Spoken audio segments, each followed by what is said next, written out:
Hii itakuwa ni hatua mojawapo kuu katika kuhakikisha kwamba bidhaa ambazo tunakwenda kuzalisha mara baada ya mafunzo haya zitakuwa ni bidhaa ambazo ni endelevu, lakini pia zitakuwa ni bidhaa ambazo zinatija na tutaweza kufanikiwa kufahamu kwamba bwana, hapa tunapata faida au la.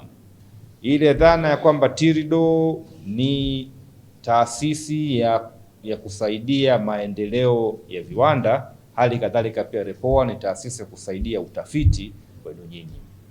Hii ndio ile inaitwa business development support au business development services, ambako kwa upande wa TIRDO mtaipata kwenye upande wa viwanda, kwa upande wa REPOA mtaipata kwenye upande wa tafiti mbalimbali kuhusiana na masoko, sera na kadhalika. Na sisi kwa pamoja tumeazimia kuweza kutembea na nyinyi bega kwa bega katika safari yenu hii ya kuboresha tija katika shughuli zenu. Sasa ninajua mtakwama wakati wa utengenezaji, lakini taasisi yenu, Shirika la Utafiti na Maendeleo ya Viwanda Tanzania, tunaita hivi pamoja na taasisi wenzake ISO. ISO kifupi, kirefu chake ni Industrial Support Organization. Industrial Support Organization, kwa maana hata nyie mnaozalisha TIRDO itawasapoti. TIRDO itawasapoti kama haya mafunzo yanavyofanyika hapa. TIRDO itawasapoti kwa kuangalia ubora wa zile bidhaa zako. TIRDO itawasapoti hata kwa kufanya au kwa scale up ile production yako ikawa kubwa zaidi na ukaweza kupata soko lenye mtandao ulio mkubwa. Kwa majina naitwa Zikomo Masanje, natokea sehemu inaitwa Magoda, mkoa wa Njombe. Nimekuja hapa kwa ajili ya mafunzo ya utengenezaji wa mkaa mbadala kwa maana ya nishati safi.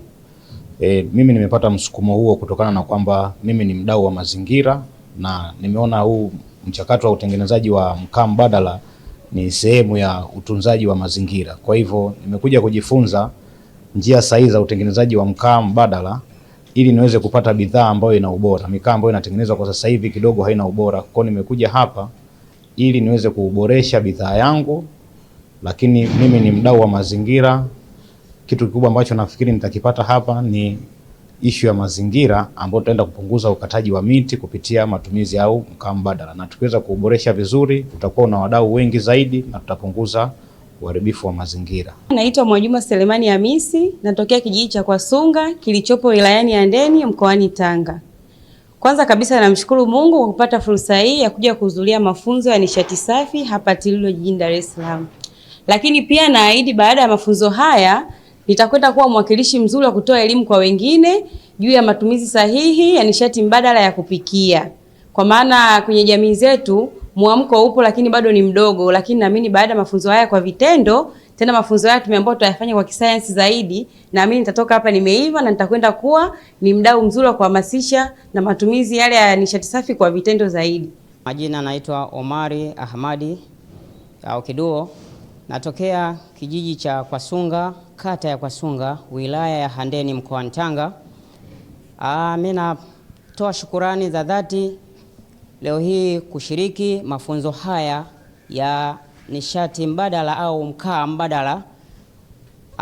Napenda kutoa shukurani kwa maana elimu hizi tutakazozipata hapa ina maana kwamba tunaenda kutengeneza kitu ambacho chenye ubora, kitu ambacho chenye uhakika kwa matumizi safi ya binadamu.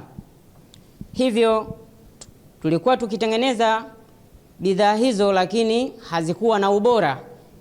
Kwa hivyo ina maana kwamba tunatoa shukrani kwa shirika la TIRDO kutupatia mafunzo haya. Leo hii tunaenda kutengeneza kitu ambacho chenye uhakika, ambacho wananchi wenzetu ambao watahamasika, kwa maana kutoka kwenye uzalishaji ambao si sahihi, kwa maana tunamaliza misitu. Hivyo nishati hii tutatengeneza kupitia bidhaa mbalimbali ambazo sisi ni kupitia taka ngumu. Tuachane na uharibifu wa misitu ambao utakao tuletea mabadiliko ya tabia ya nchi.